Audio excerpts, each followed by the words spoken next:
Good morning, welcome back to the channel. It's me and my brother Michael here, and this is a follow-up to the book review that we did. Michael's here, so modelling the book. Good morning. It's Hard Up Husband by James Turner, the diary, Halifax Diary 81 to 82, 1881 that is. Yeah. And we've been having a look through the book, and it does feel, or it does seem, that James initially lived down a bit further down the road here. And I'll let you have a look round. We'll have a walk down. We're just a bit further down from the Prospect Inn, which we came down the other week. And we've done some research in the book, a bit of reading in the book, which James covered the 2 years in the late 1800s. As we walked down, I can remember this, and I think you can too, Michael. I think if you Going back to mid-70s when I was coming back from St Joseph's School, which is just round the corner. A lot of the houses, you could still see footprint of the houses where they were stood. It was just mainly cellars and mainly grassed over, really. But yeah, it was always quite a desolate spot, really. There wasn't much there. There was just a big piece of waste ground, and then the school. There was nothing else there. But growing up as a kid, you always thought it was like that, but yeah, apparently not. where we see the bushes there, that was actually the Methodist chapel. I can remember it being there coming home from school, and that was the old Methodist chapel which James has mentioned in the book. These houses were obviously still here. They've sort of left them intact, thankfully. As we walk down, I'm sure that where the new houses are there, they're obviously old houses. My memories are running this these are recently built. That's a great track to the far wall. Yeah, I think it was the early 1990s when they were built. I'm just looking at this picture here, and I think, and I think it ends off, comes down one, and one again. So everything past that bit there, has been demolished. So everything down there has been demolished. Yeah. But it looks on the map, it could have been one of these. Yeah. Which is one of these ones here. But this is where it's where James wrote his diary. It's quite strange to think, really, that and that doorway had probably been where James went in, and so we think it may be one of these houses here that he lived in. And looking at the old photograph, just under these trees here, we think there may have been a mill, an old mill in this part here, which was obviously demolished for the flyover in the 70s. So where this land is here, we think there may have been a mill.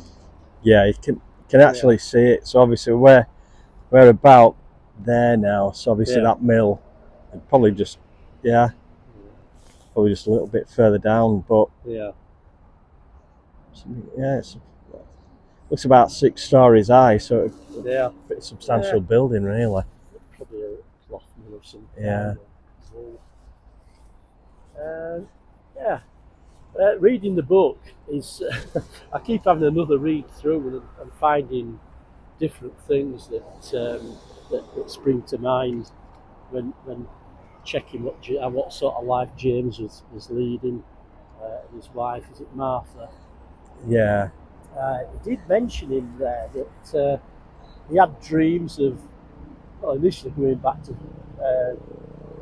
Salford. I think that's where the family came from originally.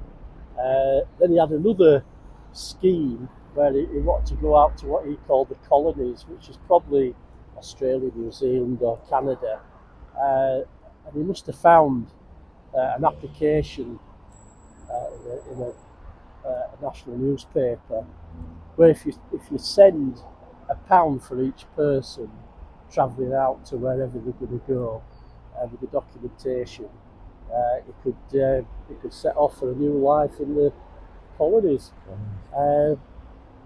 He didn't hear anything for a while, and then suddenly he got something back saying he had to pay an extra £10 to what's turned out what we assumed to be some sort of Manchester bloody scam boy. Yeah. He'd been scammed, the poor bloke. He'd saved all his money up to pay for the pound each, £3 all in, and then they've asked him for another tenner, which is just scammed him, haven't they? It's nothing new being bloody scammed, and they're still at it nowadays. So, yeah, just be careful. You're buying up from Manchester.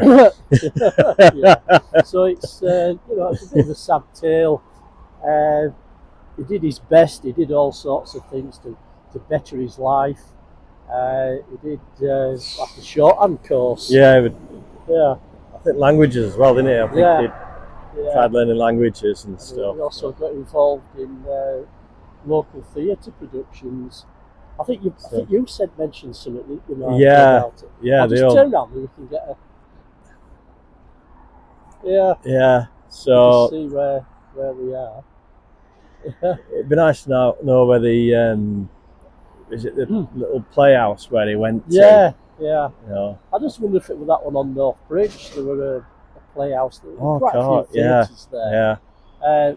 He told me a tale about something that he'd been involved in. I think one of him and his mate had, he must have been doing like a mock boxing competition, and like I say, it just reminded me of Laurel and Hardy when they were boxing in the boxing. He's not the funnier than watching somebody try to box and making a show of themselves. But I think they had a like an artificial brick or a simulated brick, and he threw it into audience. And it said amongst gasps, and they must have thought it was a proper brick coming at them. But I think you'd have to have one. You'd have to have a good sense of humour, and and it just seemed that it was a constant struggle. I mean, his weren't the only. He weren't the only family struggling. No, it wouldn't have been unique. I mean, there was no safety net of social security or anything like that. No.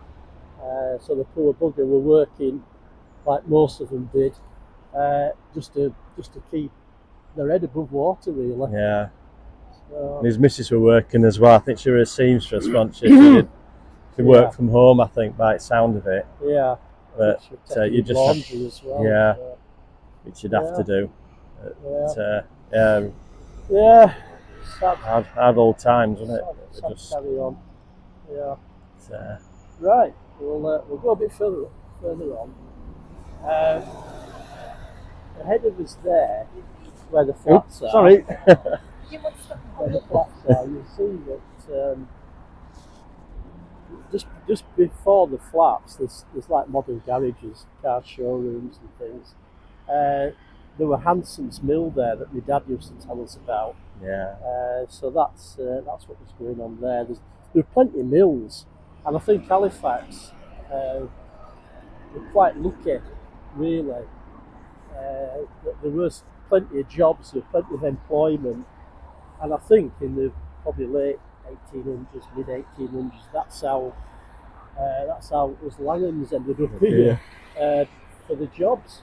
There were Dean Clough, John Crossley and Son making the carpets, and then obviously there were ancillary workers backing them up with boilers and engineering and everything else for the machines.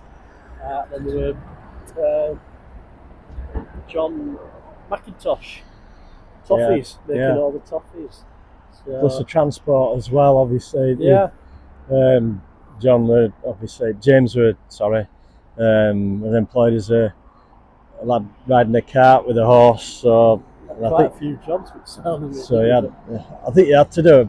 Yeah. You know, you just had to pick up whatever were going that day, really. But you know, trying his best to just, you know, try and find something permanent and with better prospects. But not much has changed, really, I suppose. Yeah. We go a bit further on.